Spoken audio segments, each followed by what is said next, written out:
Assalamualaikum warahmatullahi wabarakatuh. Kembali lagi dengan aku Lutfiatul Muniro di channel Nafi Suka Baca. Siapa sih yang gak kenal dengan Habibur Rahman El-Shirazi? Novelis nomor 1 di Indonesia yang biasa dipanggil dengan Kang Abik. Beliau menawarkan mini seriesnya loh yang berjudul Pudarnya Pesona Cleopatra.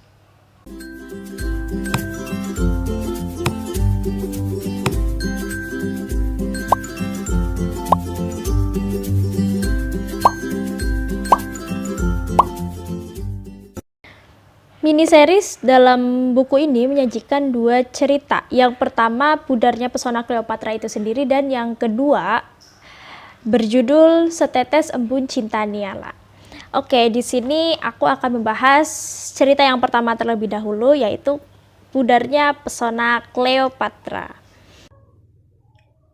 Pada mini series yang pertama, dikisahkan seorang pemuda lulusan Mesir, kemudian kembali ke Indonesia dan menjadi dosen. Pemuda ini sangat berbakti kepada ibunya. Ketika itu ibunya ingin anaknya menikah dengan perempuan pilihan si ibunya ini, yang bernama Raihana. Raihana adalah gadis lebih tua dari pemuda itu 2 tahun. Dia adalah lulusan terbaik salah satu universitas di Indonesia, dan dia juga seorang hafidho, intinya muslimah sejati. Setelah pemuda ini menerima keinginan ibunya, akhirnya mereka berdua menikah tanpa adanya rasa cinta.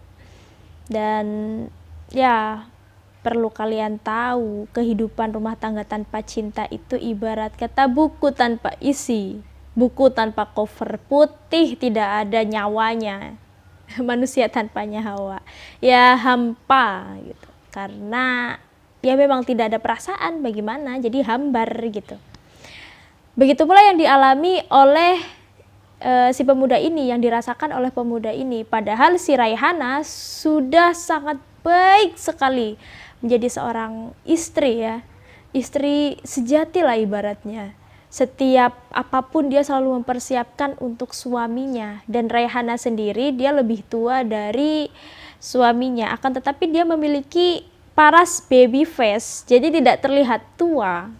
Si Raihana ini sudah memiliki perasaan kepada suaminya, akan tetapi suaminya belum juga mempunyai perasaan yang sama dengan istrinya. Padahal dia sangat ingin sekali mencintai Raihana, menyayangi Raihana karena kebaikan Raihana, perlakuan Raihana kepadanya. Akan tetapi dia merasa bodoh banget gitu jadi laki-laki, udah tahu istrinya baik, cantik gitu, udah ideal, tapi kenapa dia nggak cinta-cinta? Padahal kata orang-orang Jawa itu witing tresno jalaran soko kulino, cinta itu datang karena terbiasa.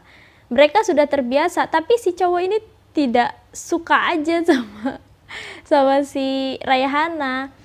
Dan apa sih yang membuat si pemuda ini tidak menyukai Raihana?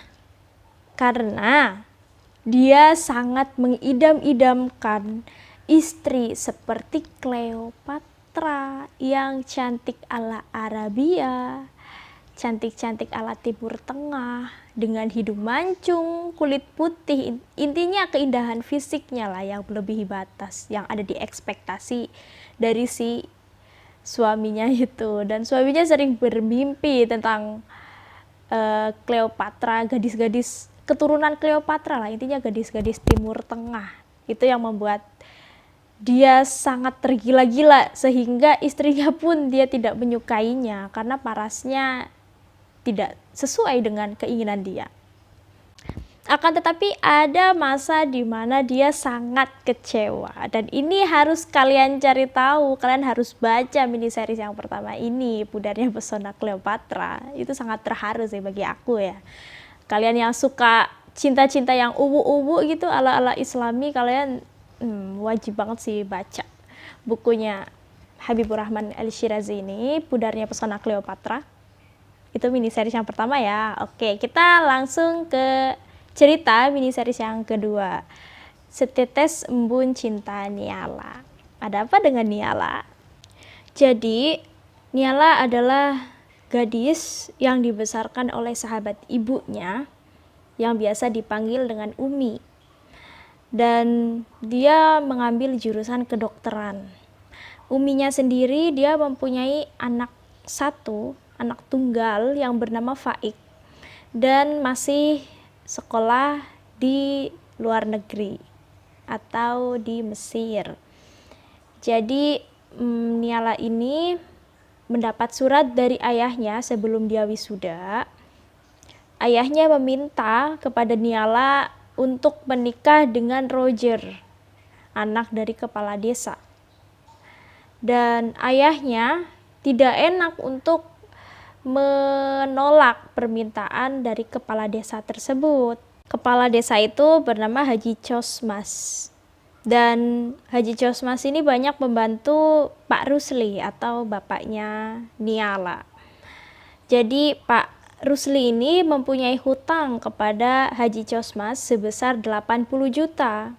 Dan beliau bingung untuk mengembalikan uang dari Haji Cosmas. Dan dia bersyukur karena Haji Cosmas tidak meminta bunga kepada Pak Rusli ini. Akan tetapi dia hanya meminta menikahkan Roger anaknya dengan anak Pak Rusli atau Niala. Di sana Niala bingung mau menolak atau menerima. Ketika menerima dia sudah tahu Roger itu sifatnya seperti apa, karena Roger itu anak yang nakal ya, dia suka pergaulan bebas gitu ibaratnya ya. Dan ketika dia menolak, dia kasihan kepada bapaknya, dia ingin mengabdi kepada bapaknya, akan tetapi dia bingung mendapatkan uang dari mana, dan tidak mungkin untuk meminta kepada uminya karena uminya sudah banyak berkorban untuk Niala. Uminya seorang yang tangguh, perempuan yang tangguh, dia bekerja sendiri untuk menghidupi kedua anak, yang pertama anak tunggalnya atau anak kandungnya, dan yang kedua Niala sendiri atau anak asuhnya. Dengan perasaan yang bingung, kemudian kondisinya semakin berantakan, Niala bingung mau menerima atau menolak, karena ketika menerima pun dia sengsara, ketika menolak pun dia tidak tahu bagaimana mendapatkan uang 80 juta tersebut. Kemudian Niala menangis terus di kamar terus, dan ketika itu uminya mendatangi si Niala, akan tetapi Niala tidak mau jujur. Dan ketika itu Umi meminta Faik untuk pulang ke Indonesia, kembali ke Indonesia untuk merayakan wisuda Niala, untuk melihat adiknya wisuda. Dan sekaligus Umi ingin mempertemukan Faik dengan Mbak Diah atau sepupunya, kalau tidak salah sepupunya, anaknya Tante Astrid. Dan ketika Faik pulang, Niala sangat bahagia sekali karena sudah lama dia tidak bertemu dengan kakaknya ini yang terus melanjutkan studinya atau pendidikannya di luar negeri.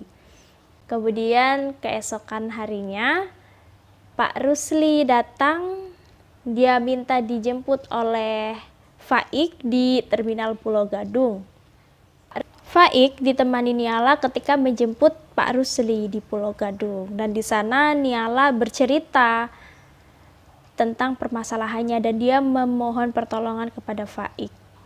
Akan tetapi Faik memberi satu syarat kepada Niala kalau mau diterima permohonannya. Dan apakah syarat itu? Kalian harus membaca buku ini, harus melanjutkan ceritanya dengan membaca buku ini. Jadi bagi kalian yang menyukai hal-hal yang ubu-ubu gitu, ubu-ubu ala Islami, entah itu cinta dalam diam, perjodohan, dan akhir yang sangat membuat terharu, kalian harus membaca mini series dari Habibur Rahman El-Shirazi ini. Oke, kalian bisa membaca buku ini di waktu senggang kalian. Ketika kalian lagi depresi, lagi pusing dengan masalah, ini buku santai soalnya ya, tidak berpikir berat karena alurnya tidak rumit. Dan ada salah satu komentar di dalam buku ini dari Sir Saeba Al-Lafsana, penulis buku kado ulang tahun kekasihku. Subhanallah, mengikuti 2 novel mini dalam buku ini hatiku serasa teraduk-aduk. Bener banget pokoknya. Hatinya itu kayak diaduk-aduk, apalagi kalau orangnya baperan. Wah, udah mengikuti banget dengan cerita ini. Ada cekam keharuan yang mendalam. Ya, ada keharuan di akhir cerita. Ada rindu dendam, cinta suci karena ilahi. Iya, bener banget. Karena ada salah satu bagian cerita yang ternyata benar-benar sosok Raihana itu sangat-sangat menyejukkan gitu. Sangat-sangat membuat inspirasi lah intinya. Inspirasi bagi wanita-wanita yang sedang berumah tangga. Ada senyum kebahagiaan sejati. Ya, di miniseries yang kedua. Semua berkelebat, semua jadi satu, teraduk-aduk. Gerimis aku dibuatnya, Raihana, andai kau Cleopatra. Ya, benar. Pemuda itu bilang, andai Raihana itu Cleopatra, pasti tidak akan begini jadinya. Ada penyesalan si pemuda itu. Jadi, ya itulah cinta karena fisik ya. Dengan adanya seorang istri yang benar-benar baik hati sekali akan tetapi disia-siakan oleh suaminya. Apakah suaminya sadar atau tidak? Kalian harus baca buku ini. Sekian dulu penjelasan dari aku. Semoga bermanfaat dan terima kasih karena sudah menyimak dari awal hingga akhir. Terima kasih banyak. Wassalamualaikum warahmatullahi wabarakatuh.